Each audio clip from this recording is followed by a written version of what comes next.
Love the diversity in this congregation, all different heights.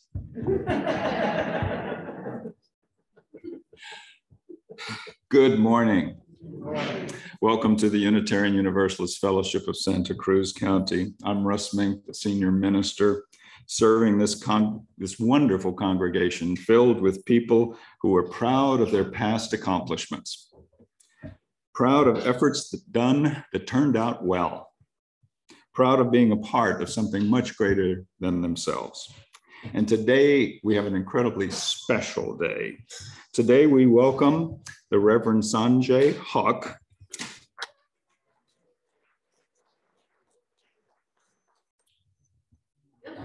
Okay, that's the technology saying welcome.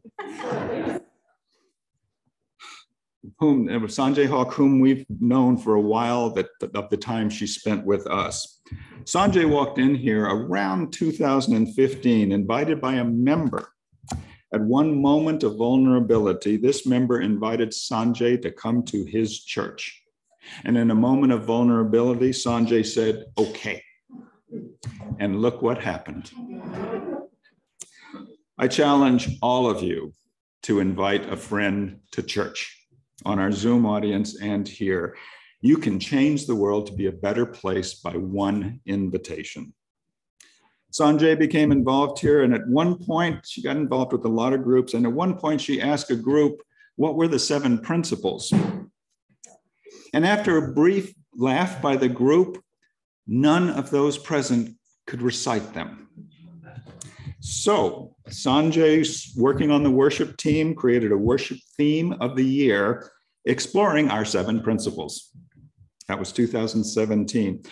Sangye enrolled in seminary at Star King for the School of Ministry, moved to Davis, 2018. She interned here as an intern minister virtually, 2020-21.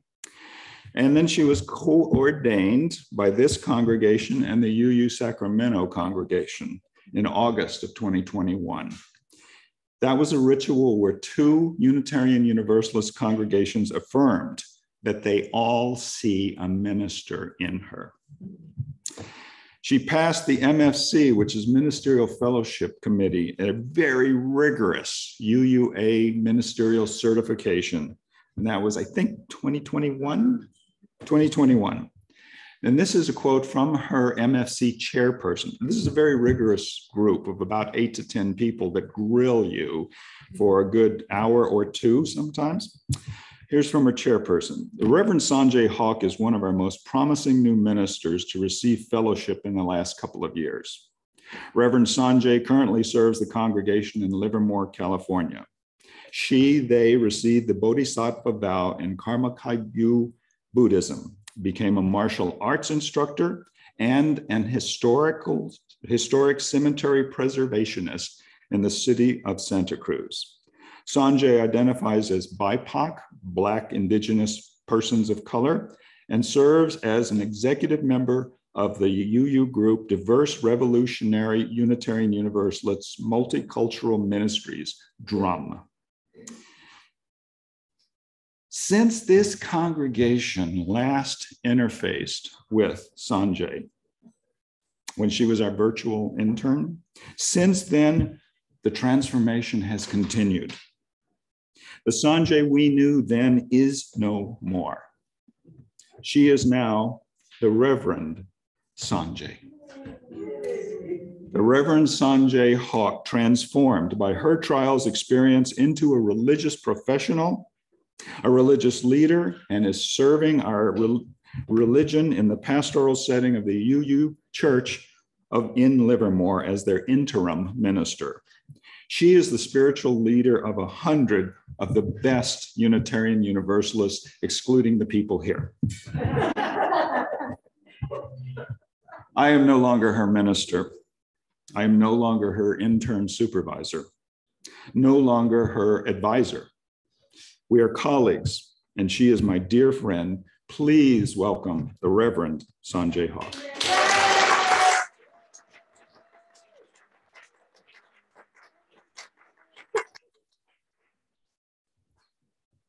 Yes, height challenges.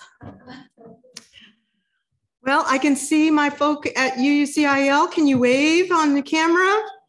There they are. We can see you. My goodness. Oh, my word. I really don't know what to say, which might be a good thing at this point when you're in the pulpit all the time. But then again, I am, as you know, the Reverend Sangye Hawke. I welcome all of you. I serve the congregation known in the Tri-Valley as the Unitarian Universalist community in Livermore. And I am delighted to be here in your pulpit. This is one of the oldest Unitarian churches in our state. The fellowship this fellowship did help me become a minister. And we saw disasters together, from COVID-19 to fire. This Santa Cruz congregation was on the forefront of digital servicing. You guys never closed. You kept going, and you jumped on a trend that is now commonplace. You should be proud of that. I now serve the Tri-Valley Unitarian Universalists because they too were on the forefront. They too never closed their doors.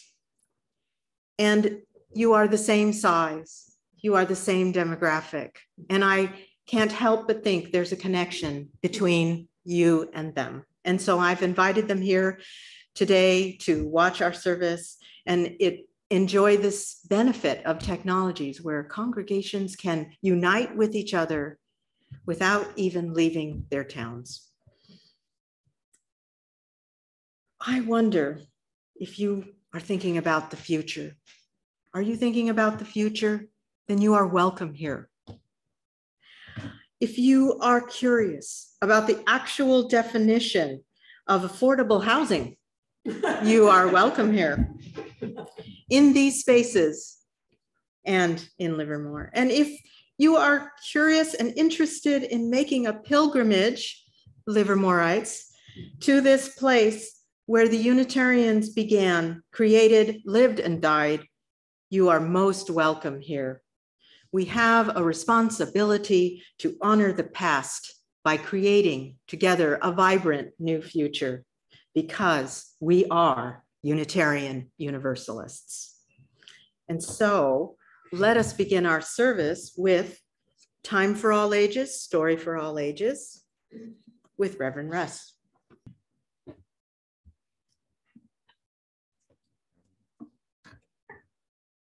So last year, Reverend Russ initiated a weekly climate crisis moment, while Reverend Sangye, during her time here, inspired our congregation to include a weekly land acknowledgement in our worship.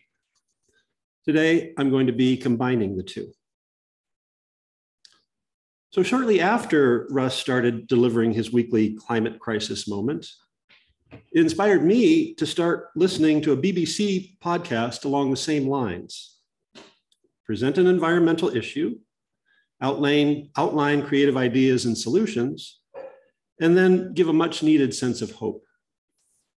I found inspiration in both Russ's stories and the ones from the podcast, and they fed off each other, engaging me more deeply in this larger issue that we all face, or distract ourselves from, or ignore. But two things really bother me about the podcast: its name and its logo. The podcast is called People Fixing the World.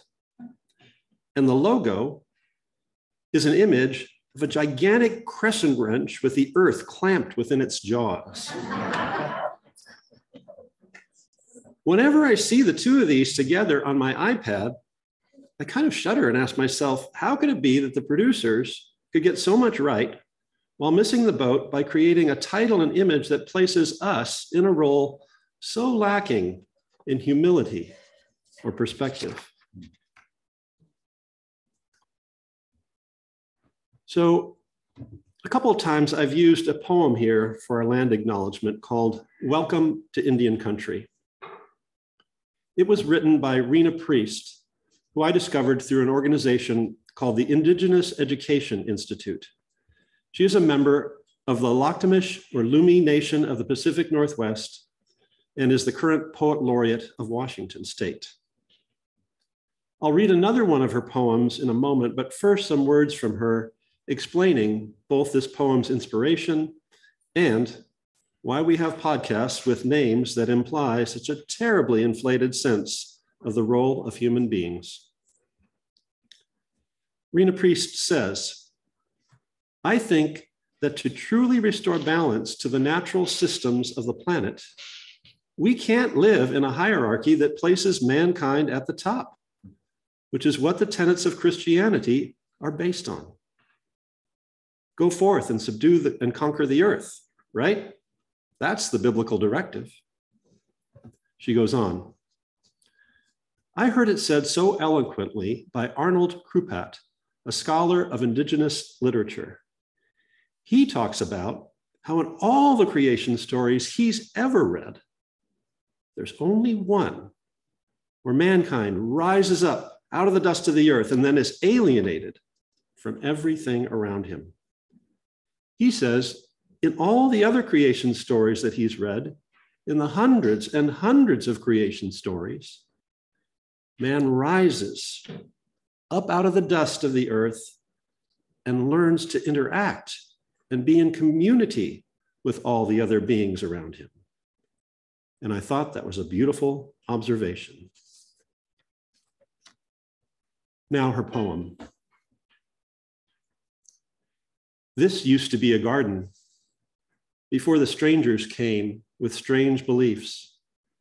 They claimed to be cursed with something they called original sin, but blessed with something else called dominion over the whole living earth. They tore apart the garden, insisted that the savage wilds be conquered and subdued to be improved. We are part of the earth. Thus, their belief that we too must be subdued. Have they forgotten this used to be a garden? On the seventh day, do they look upon their work and see that it is good? I think we need our old beliefs to guide us back to the garden, beyond the gate guarded by their angel with a fiery sword. This used to be a garden. I don't think the strangers knew how the garden grew, so carefully attuned to the rhythms and tones of the earth's own beautiful song, sung for untold millennia before they came along. This used to be a garden. It fed us and loved us, and we loved it. We still do, or at least the memory of it. I've heard it said that half histories are half truths, and half truths are lies. Let me tell it to you whole. This used to be a garden.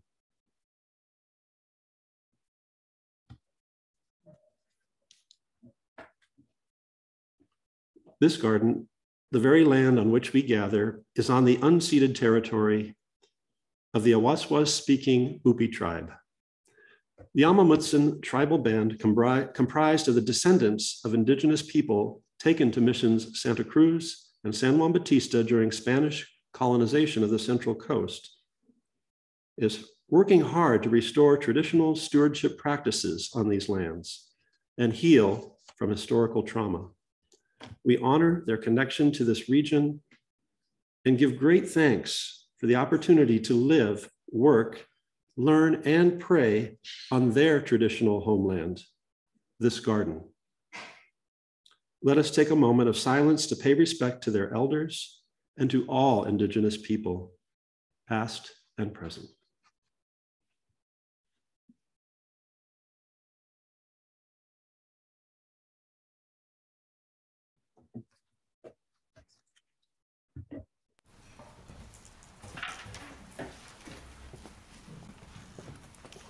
Good morning, everyone.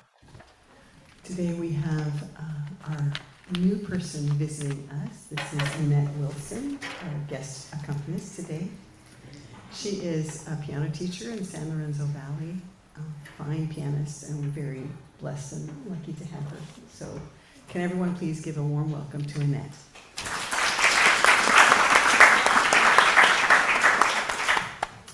And Laura and Sierra and I are going to sing a song for you called Swimming to the Other Side. Hang on just a second.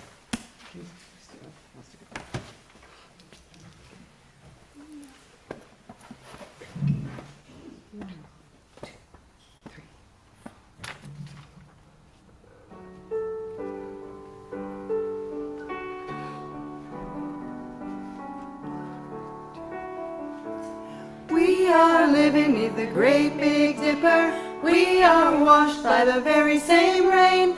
We are swimming in the stream together, some in power and some in pain. We can worship this ground we walk on, cherishing the beings that we live beside. Loving spirits will live forever. We're all swimming to the other side. I am alone and I am searching, hungering for answers in my time. I am balanced on the brink of wisdom. I'm impatient to receive a sign. I move forward with my senses open. Imperfection, it will be my crime. In humility, I will listen. We're all swimming to the other side. On this journey through thoughts and feelings, finding intuition by my heart, I am gathering the tools together. I'm preparing to do my part. All of those who have come before me band together and be my guide. Loving lessons that I will follow. We're all swimming to the other side. When we get there, we'll discover all of the gifts we've been given to share have been with us since life's beginning, and we never noticed they were there. We can balance on the brink of wisdom, never recognizing that we've arrived. Loving spirits will live together. We're all swimming to the other side.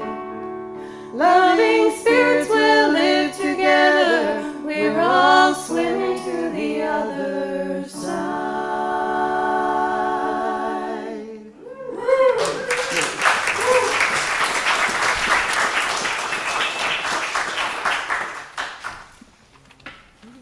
Did we already do the reading? Okay, we're going to sing a hymn together. It's number 15. There is a reading. There is a reading. We're going to have a reading.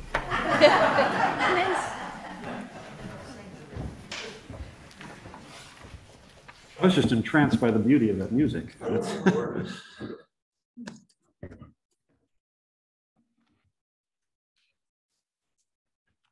Vulnerability does not mean being weak or submissive. To the contrary, it implies the courage to be yourself. It involves uncertainty, risk, and emotional exposure. Although we may try to run from vulnerability, it is an inevitable part of social relationships. Even outside of romance, vulnerability is something we encounter frequently. Calling someone who's just lost a child, asking a friend for help, taking responsibility for something that went wrong at work, confronting a family member about their behavior, or sitting by the bedside of a friend with a terminal illness. Opportunities for vulnerability present themselves every day. The question is whether we will take them. Why do we fear vulnerability? Well, we are afraid that if someone finds out who we really are, they will reject us. While we may try to appear perfect, strong, or intelligent in order to connect with others, in reality, pretense often has the opposite effect. When we allow ourselves to be completely open and vulnerable, we benefit. Our relationships improve, and we may even become more attractive. We are actually drawn to people who are real and down to earth, Brene Brown says. We love authenticity, And we know that life is messy and imperfect. Why do we love children so much? Why are we drawn to people who act like themselves? Because we feel an intrinsic comfort in the presence of authenticity. Moreover, someone who is real and vulnerable gives us the space to be the same.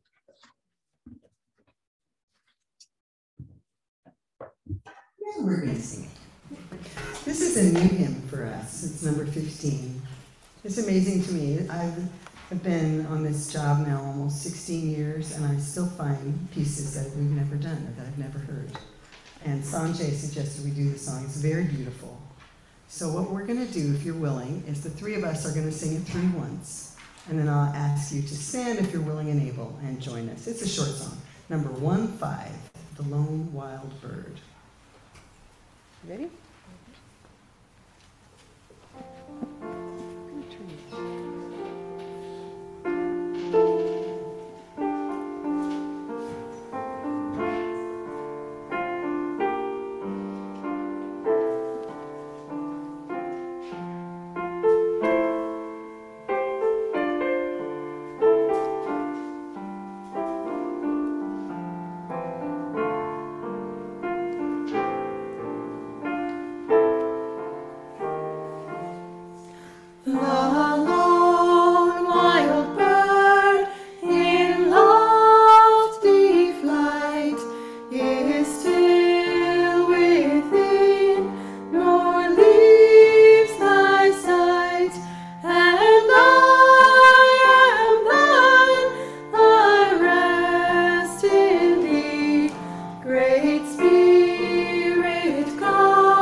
The worship theme for the month is vulnerability.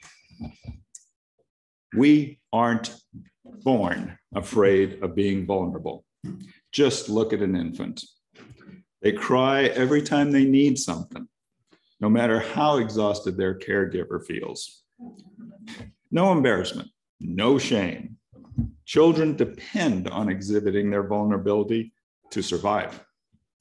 But over time, we develop a deep fear of showing vulnerability because of our various life experiences.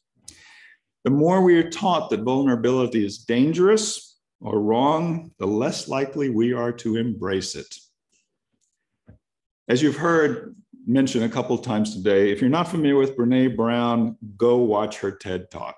It's called The Power of Vulnerability. It can be transformative. And if you're not into TED Talks, go get one of her books, Daring Greatly. In that book, Brown defines vulnerability as uncertainty, risk, and emotional exposure. Through her research, she discovered two powerful yet opposing takeaways that she shares in both her book and her TED Talk on shame and vulnerability. Vulnerability is at the core of shame, fear, and the struggles for worthiness. That's one. Vulnerability is also the birthplace of joy, creativity, and belonging. To find joy, creativity, and belonging, Brown argues that we must face what it means to be vulnerable. We must face our shame, our fear, and the struggle for worthiness. That sounds really scary, doesn't it? I mean, to embrace vulnerability, to achieve more joy and creativity and belonging, that's all sound good, but what about the possibilities of having your heart broken? Brown says there's several types of vulnerability. Vulnerability in your relationships. I'm sure you can all relate to that. A fear of trusting or being vulnerable can happen if the love you have caused you trauma. It's common for survivors of a really bad breakup to believe they were too trusting, too naive, or just a fool. As a result, you can tell yourself, I'm not going to let that happen again, ever again. And you wall off your heart. You wall off your life. Emotional walls keep your safety in, but the walls also keep love out. Ever know a relationship that was based on silence? Couple never fights, never disagrees, because no one would want to disturb the peace. No vulnerability, no risk, no fights, but sometimes a ticking time bomb. Vulnerability in your community. I'm going to jump right. Let's talk about church. We strive to build our congregations where it's safe and to be less guarded, where we can accept the differences as diversity, where you're welcome regardless of anything. But outside of UU churches, outside of UU circles, do you ever tell folks that you attend church? That you sing in a choir? Church choir. Do you share your church going with openness and joy with a person when you first meet them? Do you invite people to come to church with you? If you don't always share this, maybe you're being guarded because someone once said something like, how can you believe in all that crap?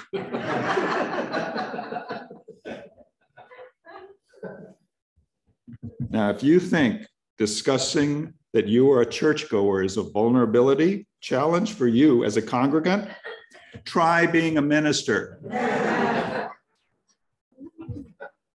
When someone asks me, what do I do? I really have to weigh that out. I mean, at a party, on an airplane, at a luncheon, or at a performance, I weigh out the risk before answering.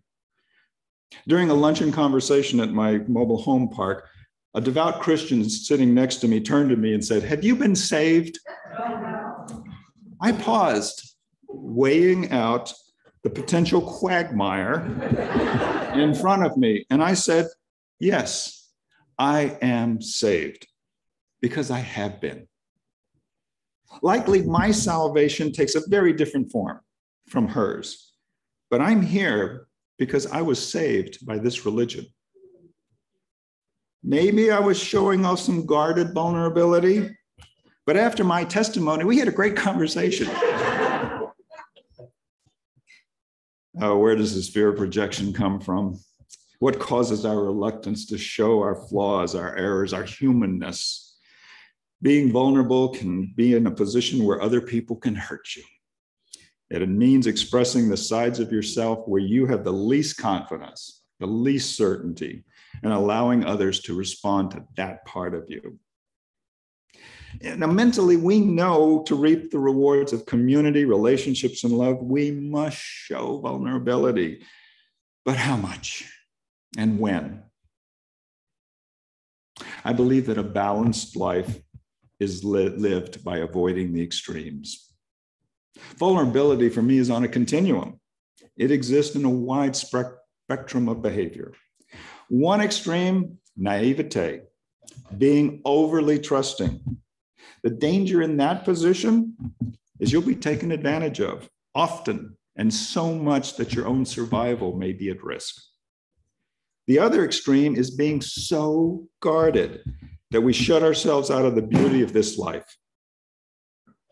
At this extreme is even a personality disorder called avoidant personality disorder, where you can't show vulnerability nor trust to anybody. These folks are often the victims of bullying, abuse, neglect, without community, and they can become loners. Research is showing that most of the mass shooters are on this side of the spectrum. So how much vulnerability is right for you? You need to answer that yourself. But my life has always benefited by seeking the middle. Buddhists call it the middle path. Aristotle called it the golden mean. You may call it balance, being centered, being aware, or maybe you're a follower of the great philosopher Goldilocks, looking for what's just right. Vulnerability is the birthplace of joy, creativity, and belonging. If you feel like you could use more joy, more creativity, more belonging, a better community, maybe you could move your behavior toward being a bit more vulnerable. It's scary, but I assure you, the rewards are amazing. Amen.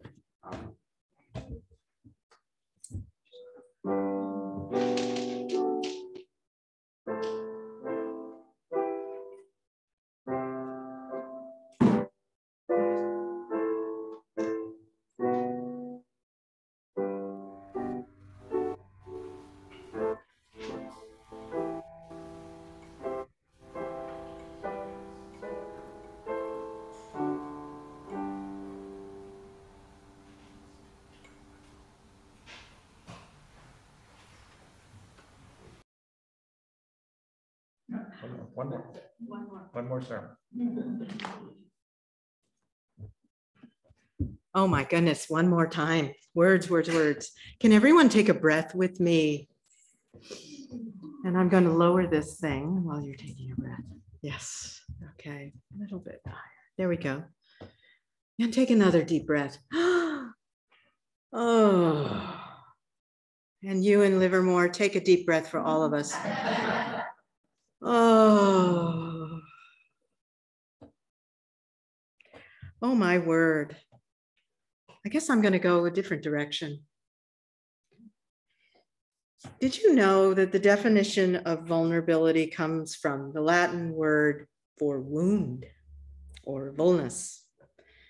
And it is defined in our dictionaries as the state of being open to injury or harm, or appearing as if you are open to injury or harm. That is some of our visceral understanding of this word. And so when we are asked to become vulnerable, how is it possible? Why would anyone allow themselves to be harmed or injured? Why would we open up ourselves willingly to pain and suffering? We equate the invitation to vulnerability as an invitation to harm, and promotes this idea that we need to earn our right to live, the right to survive.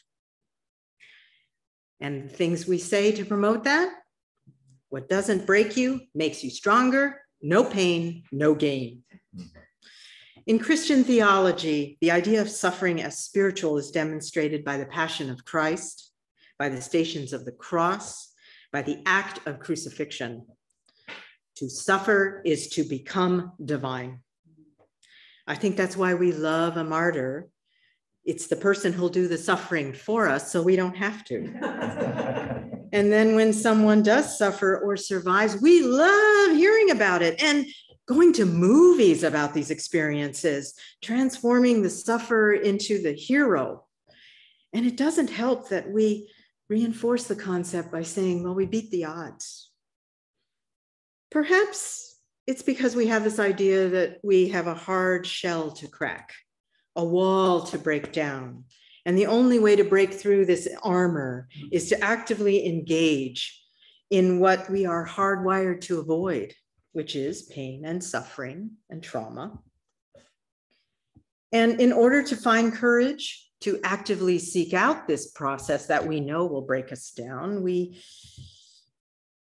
want to inspire ourselves and hope that when we come out the other side, we will be divine or heroic. Again, we have that phraseology. If it isn't hard, it isn't worth doing.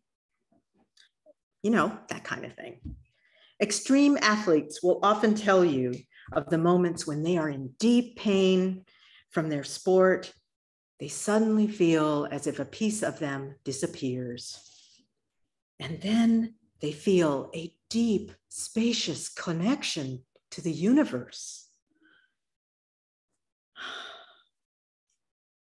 They went away. In other words, they felt in touch with the divine. There are other words that companion the word vulnerability, such as broadsided, caught in the act, shocked, scared, horrified.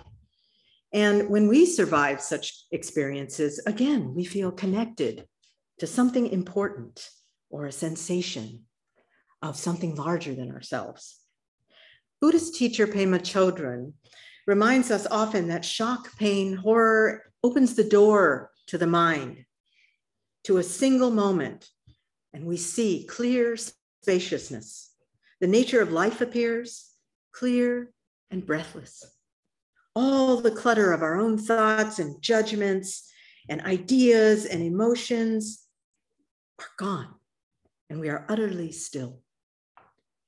To engage where your mind is not cluttered with resentments, moments, ideas, is to experience a sensation of lightness and clarity, similar to the sensation of ending long-term pain or putting down something heavy and taking a rest.